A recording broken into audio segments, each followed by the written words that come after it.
இப்போ நீங்கள் சொன்னீங்களே இதுக்கு ஜுஜுட்சு கைஸ்ன்னு ஏதோ சொன்னீங்க இல்லையா, இதுக்கு இந்த மாதிரியான கார்ட்டூன் கேரக்டர்ஸ் மற்ற படத்துக்கெல்லாம் வரும்போது ஃபுல் கதை கேட்டுட்டு நீங்கள் டப்பிங் பண்ணுவீங்களா, இல்லை வந்து உங்களுக்கு கொடுக்கப்பட்ட பகுதி மட்டும் தான் நீங்கள் எடுத்து பண்ணுவீங்களா, எப்படி?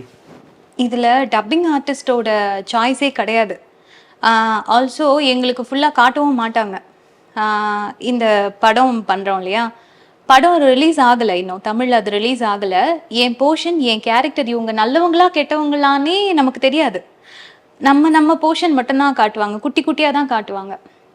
பொலிமேரா பேசிகிட்டே இருக்கும்போது ஒரு கேரக்டருக்கு நான் பேசிகிட்டே இருந்தேன். அவங்களுக்கு கல்யாணம் ஆச்சு, அவங்க ப்ரெக்னென்ட் ஆனாங்க, குழந்தை பிறந்துச்சு. அடுத்து அவங்கள காணவே காணோம். அப்போ நான் ஹெட்ஃபோனில் கேட்குறேன், சவுண்ட் எங்கே அவங்கள காணோம், என் கேரக்டர் காணோம், அவங்க அப்போவே செத்துட்டாங்க.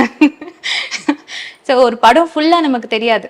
படம் குட்டி குட்டி நம்ம போர்ஷன் மட்டும்தான் காட்டுவாங்க. அதே மாதிரி தான் ஜுஜுட்சு கைசேன்லையும் என் போர்ஷன் மட்டும்தான் காட்டுவாங்க. மொத்தம் 59 எபிசோட்ஸ் இருந்துச்சு சீசன் 2ல். அந்த 59 எபிசோட்ஸில் என் போர்ஷன் வந்து ஒரு 32 எபிசோடில் தான் என் போர்ஷன் இருக்கும். அந்த 32 எபிசோட்லையும் ஒரு 7 நிமிஷம் 8 நிமிஷம் அப்படி குட்டி குட்டியாக என் போர்ஷன் மட்டும்தான் காட்டுவாங்க.